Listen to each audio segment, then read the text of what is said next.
많이 오셨네요. 제가 못 보고 있었는데. 즐거운 성탄의 계절이 다시 한번 다가왔습니다. 목사님께서 말씀하신 것처럼 저도 사실 군대 가기 전에 2010년인가 여기 앞에서 크리스마스 이브 날 제가 설교를 한 경험이 한 번 있습니다. 근데 제가 그날 동박박사에 대해서 이야기를 하면서 크리스마스는 철저한 자기 부인과 자기 희생과 또 순교자의 마음으로 맞이해야 된다고 제가 전했는데, 예배가 끝나자마자 제가 결석이 와가지고요, 제가 집에도 못 가고 그때 집사님 댁에서 사경을 헤매다가 켄트 병원에서 크리스마스를 보냈던 기억이 있습니다. 그때 김민태 지사님께서 저 라이드를 주셔가지고 제가 응급실에 갔었는데, 그래서 병원에서 철저하게 자기 부인과 자기 희생과 또 순교자의 마음을 경험을 했습니다. 그래서 오늘은 일체 허튼 소리 하지 않기로 제가 다짐하면서 나왔습니다. 저희 옆에 분들께 한번 인사할까요? 메리 크리스마스. 앞뒤 좌우분들께 메리 크리스마스라고.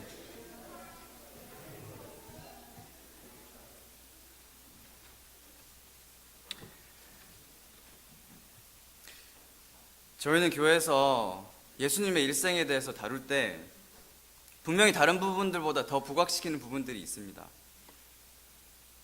그것은 예수님의 죽음과 부활입니다. 그리고 분명히 그렇게 해야 합니다. 저희는 그렇게 하고도 남을 가치가 있는 중요한 부분들입니다. 예수님의 죽음과 부활이 없다면 저희가 지금 이곳에 있을 이유도, 또 이 교회가 존재할 이유도, 또 앞으로 더 저희가 살아갈 이유도 없기 때문입니다.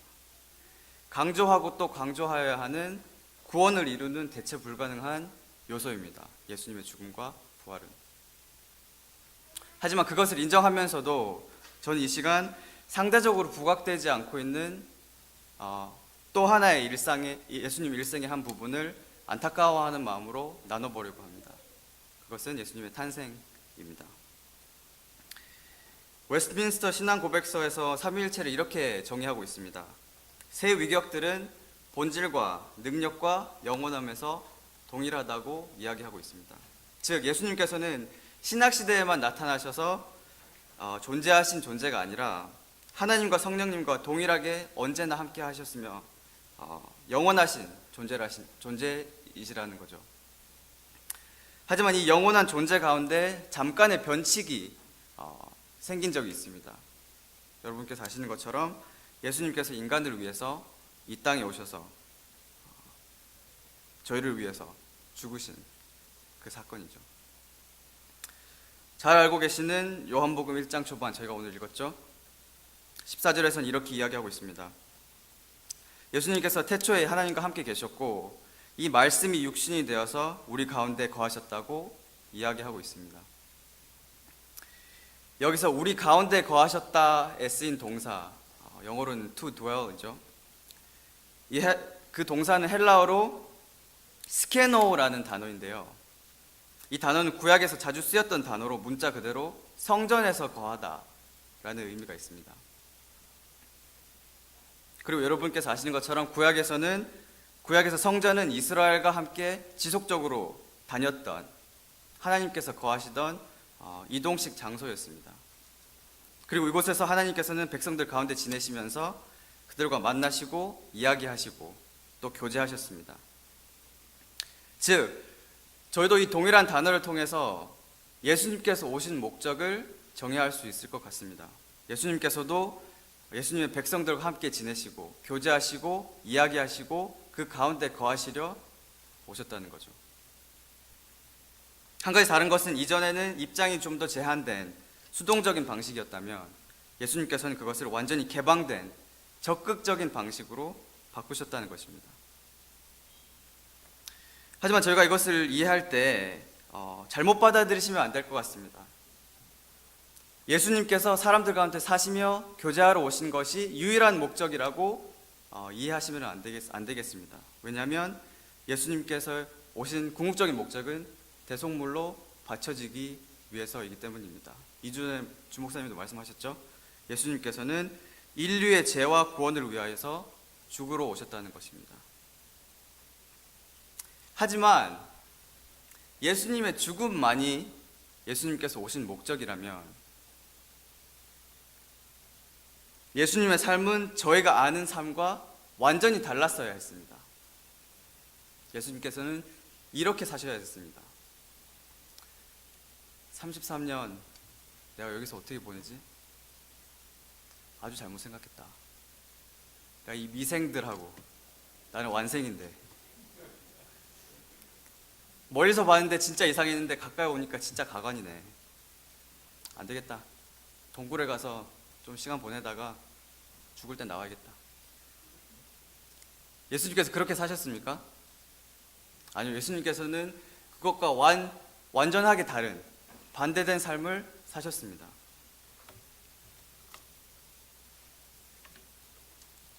예수님께서는 사람들의 삶 속으로 들어가기 원하셨던 분이셨습니다. 그것이 제가 말씀드리고 싶은 것의 핵심입니다. 예수님께서는 사람들의 삶 속으로 들어가고 싶으셨던 분이셨습니다.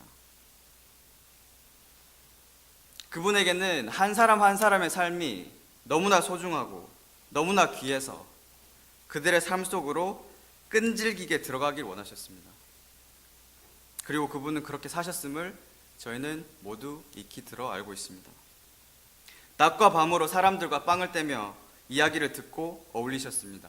장소를 불문하고 집에서, 길거리에서, 예배당에서, 바닷가에서 자신의 창조들과 함께 거하셨습니다. 오는 사람들을 막지 않으셨을 뿐더러 마치 사랑이 고픈 사람처럼 사람들에게 끊임없이 다가가셨습니다. 모두가 피해 다니기 바빴던 사마리아 여인에게 그는 먼저 물을 떠달라고 부탁하면서 그의 문제와 삶을 나누기를 원하셨습니다. 베데스다 못에서도 그는 아무도 상관하지 않고 있었던 38해 동안 병을 앓고 있던 불구자에게 네가 낫고 싶으냐 하면서 먼저 다가가셨습니다. 예수님께서는 일 중심적인 사람도 성취, 성공, 개인 중심적인 사람도 아니셨습니다. 예수님께서는 사람 중심적인 사람이셨습니다.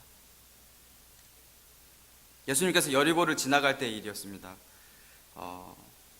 이게 어떤 상황이었냐 하면요, 예수님께서는 아직까지도 정신을 차리지 못하는 제자들을 타이르신 후에 이제 고난의 일주일만 남긴 채 본인의 죽음을 향해서 이동하고 계시던 중이셨습니다.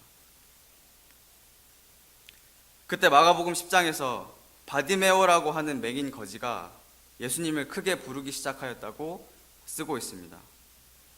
자신을 구해달라고, 자신을 살려달라고 크게 외치면서 예수님께 바디메오는 다가갔습니다. 모든 사람이 그에게 조용히 하라고 다그쳤죠. 하지만 그 중에 한 사람만 그의 이야기에 귀를 기울였습니다. 그것은 예수님이셨습니다. 49절에 말하기를 예수님께서 가던 걸음을 멈추시고 그를 보셨다고, 또 그를 부르셨다고 합니다. 그리고 예수님께서는 친히 그의 눈을 띄우셨습니다. 인간적으로는 그럴 상황이 아니셨습니다. 지금 죽음을 준비하고도 하기에도 너무나 바쁜 그런 상황이었지만 예수님께서는 그를 멈추셔서 그를 보시기를 원하셨습니다. 그의 삶 속으로 들어가길 선택하셨습니다. 예수님께서는 사람 중심적인 사람이셨기 때문입니다. 우리의 일상에 들어오시기 위하여서 이 땅에 오셔서 탄생하신 예수님, 이 예수님을 기억하면서 이해할 때 분명히 덧붙여서 저희가 생각해야 할 것이 있습니다. 그것은 예수님께서는 상처받으실 것을 각오하고 오셨다는 것이죠. 예수님께서는 전지하신 하나님이십니다. 여러분 아시겠지만 전지하신 하나님이라는 뜻은 모든 것을 알고 계시다는 거죠. 예수님에게 감춰진 것은 아무것도 없다는 뜻입니다. 그렇다면 예수님께서는 본인에게 닥칠 일들, 구약에서 언급되었던 예언되었던 일들을 아셨을까요? 모르셨을까요? 누구보다도 더 잘 알고 계셨겠죠. 그저 사람들의 입으로만 전해진 것만 읽어도 다음과 같습니다. 제가 이사야서 53장 1절을 읽어드리겠습니다. 그는 멸시를 받아 사람들에게 버림받았으며 간고를 많이 겪었으며 질고를 아는 자라. 마치 사람들이 그에게서 얼굴을 가리는 것 같이 멸시를 당하였고 우리도 그를 귀히 여기지 아니하였도다. 그리고 결국 그는 자기 영혼을 버려 사망에 이르게 하기까지 하였지만 그저 범죄자 중 하나로 헤아림을 받을 것이라고 예언하고 있습니다. 예수님께서는 이것을 아셨어요.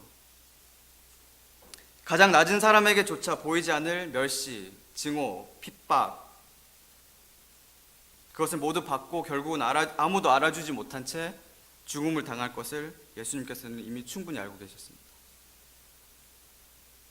하지만 그래도 예수님께서는 오셨습니다. 그리고 그래도 예수님께서는 사람들의 삶 속으로 기꺼이 들어가셨습니다. 마치 빚진 자처럼 끈질기게 들어가셨습니다. 그것이 예수님께서 선택하신 길이었습니다. 예수님께서 오신 것을 저희가 이해하려고 할 때 아무리 노력해도 이해가 안 되지만 제가 자주 쓰는 비유가 있습니다.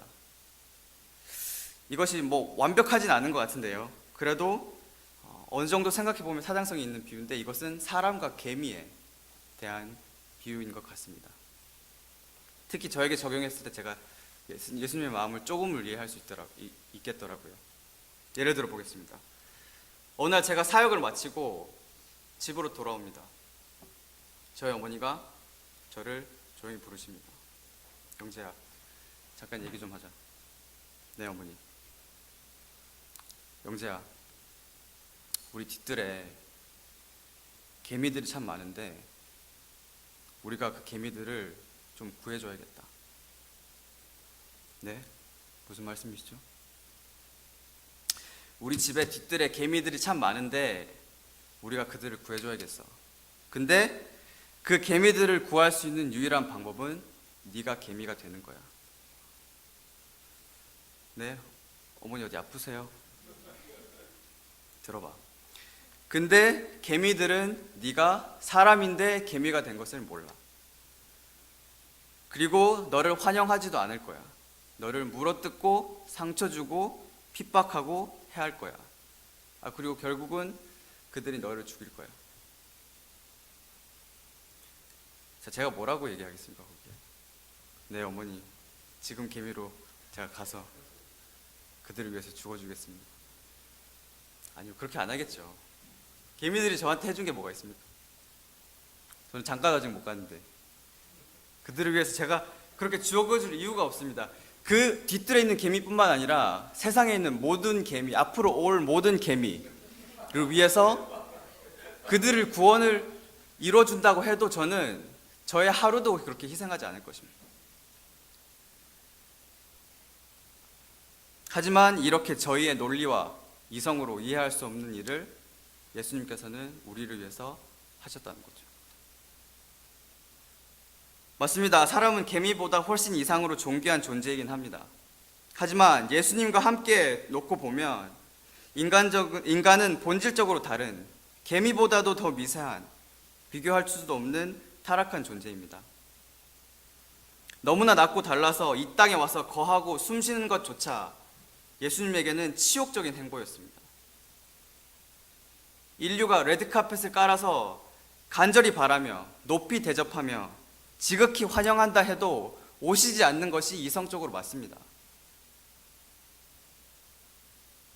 하지만 예수님께서는 사람들의 거부와 거절에도 불구하고 이 땅에 또 저희 삶 속으로 자발적으로 들어오셨습니다. 자, 이때까지 말씀드린 것, 이 모든 것, 정말 이해할 수 없는 이 일, 왜 예수님께서 하셨을까요? 답은 간단합니다. 저희를 사랑하셨기 때문입니다. 사랑하셔서 오셨네, 저희 찬양 많이 하지 않습니까? 예수님에게는 아픔과 상처를 능히 뛰어넘는 사랑이 있으셨던 것입니다. 그 사랑의 각오가 얼마나 대단했냐 하면 예수님께서는 십자가에서 자신을 못 받고 있는 병정들의 삶 속에조차 들어가고 싶어 하셨습니다. 그리고 십자가의 죽음으로 모든 상처의 종지부를 찍으시고 본인의 사랑을 모두에게 확증하셨습니다. 그렇다면 여러분께 이제 여쭙고 싶습니다. 저희 안에 이 예수님의 사랑이 있습니까? 예수님의 사랑을 저희가 가지고 있습니까? 그렇게 물으실 수도 있다고 생각합니다. 어떻게 알 수 있을까요? 어떻게 사랑은 보이는 것이 아닌데 그 사랑이 우리 안에 있는지 없는지 알 수 있을까요? 여러 가지 대답이 있겠지만 제가 오늘 말씀드린 것 중에 한 가지의 답은 있다고 생각합니다. 그것은 저희가 얼마나 다른 사람의 삶 속으로 들어가고 있는지를 살펴보면 된다고 생각합니다. 새 계명을 너에게 주노니 서로 사랑하라. 내가 너희를 사랑한 것 같이 너희도 서로 사랑하라. 예수님께서는 말씀하셨습니다. 여러분께서는 다른 사람의 삶 속으로 지속적으로 들어가고 계십니까? 다른 사람의 삶을 상관하고 계십니까? 다른 사람을 상관하는 만큼 예수님의 사랑이 드러나고 있는 것입니다.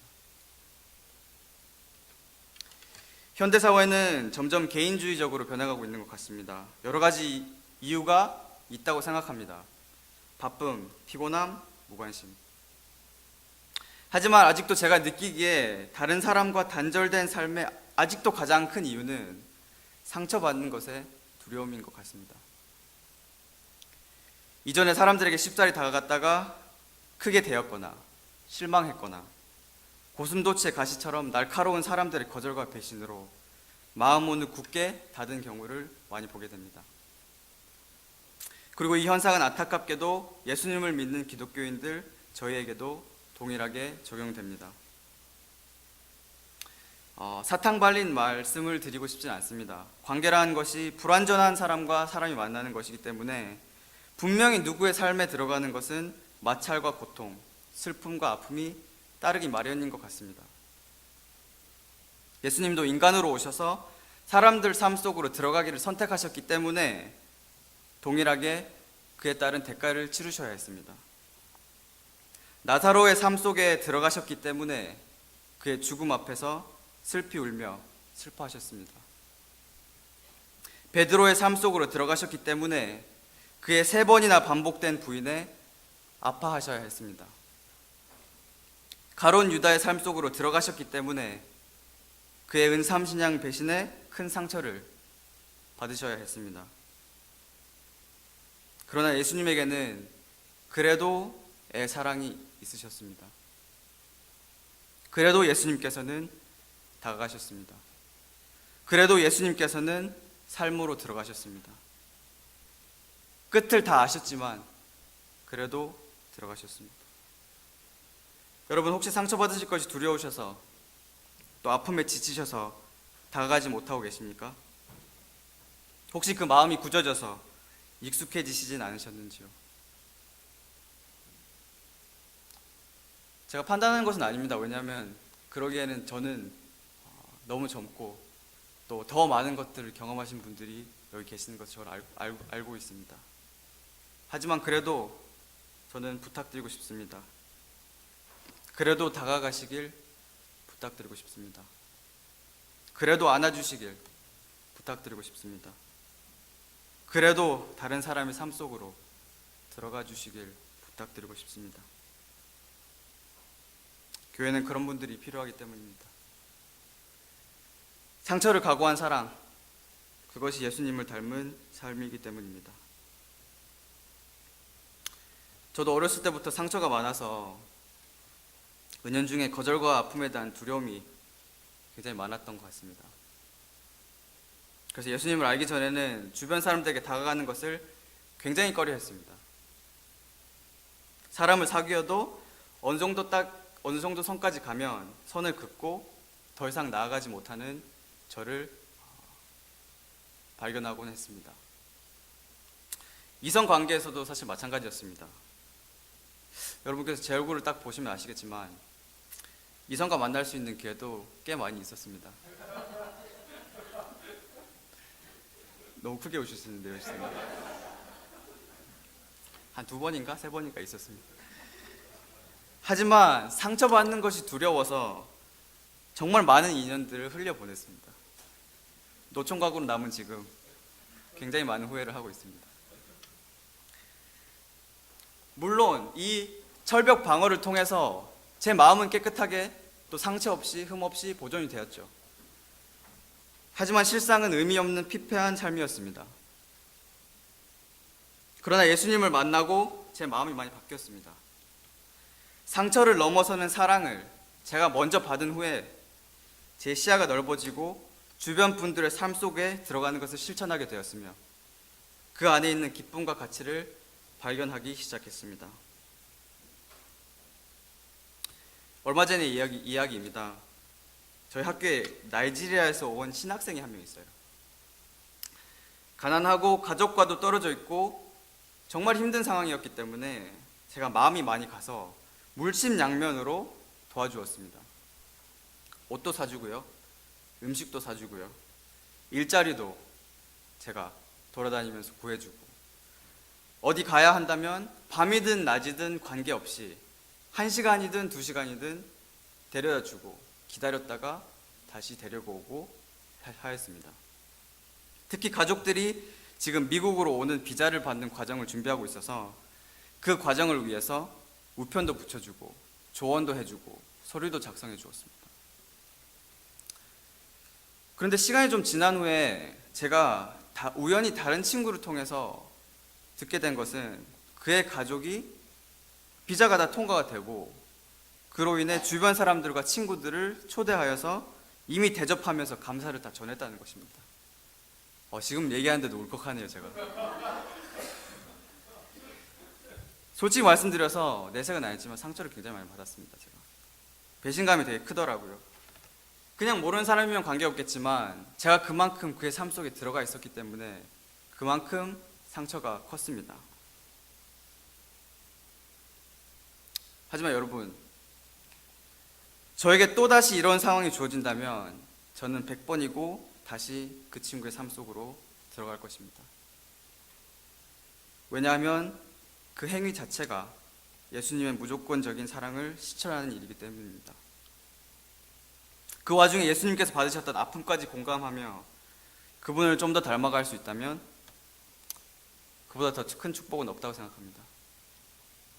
예수님께서 나를 사랑한 것처럼 저는 다른 사람을 사랑할 수 있는 것에 만족하기로 하였습니다.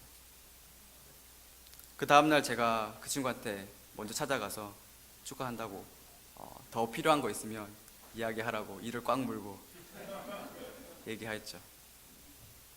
말씀을 마치겠습니다. 보통 때도 마찬가지이겠지만 특히 성탄절을 맞는 이 시점에 저희가 기억해야 할 것이 있습니다. 그것은 예수님의 탄생의 목적입니다. 그는 왜 오셨을까요? 죽으러 오셨죠. 하지만 단순히 그것만은 아닙니다. 예수님께서는 우리 가운데 거하시길 원하시는 임마누엘, God with us, 하나님이셨습니다. 그리고 그분은 아픔과 상처를 뛰어넘는 사랑으로 우리의 삶 속 깊은 곳까지 들어오셨습니다. 저희는 우선 무엇을 하기 전에 그 사랑을 마음껏 누려야 합니다. 그리고 또 그 사랑을 가지고 주변 사람들 삶 속에 지속적으로 들어가야 합니다. 그 첫 단추는 생각보다 간단하다고 생각합니다. 요즘 무슨 힘든 일 없어? 내가 뭐 도와줄 일 없어? 얼굴이 좀 안 좋아 보이는데 커피 한잔 하면서 이야기할까? 그 말 한마디로 삶과 삶이 연결되는 놀라운 역사가 시작되는 것입니다. 저도 좀 챙겨주세요. 불쌍하지 않습니까? 카레를 한 일주일씩 먹고 있습니다, 제가. 저도 사랑이 많이 필요합니다. 원하지 않는 것처럼 보여도 저희 모두는 관심과 사랑이 많이 필요합니다. 내색하지 않아도 누군가는 들어와 주길 원하고 있습니다. 누군가는 한 번 더 말 걸어주길 원하고 있습니다. 아무쪼록 이번 성탄절에 성육신으로 오신 사랑의 예수님을 한 번 더 기억하시면서 누군가의 삶 속에 용기 내어 들어가 보시는 여러분과 제가 되길 예수님의 이름으로 기도해 봅니다.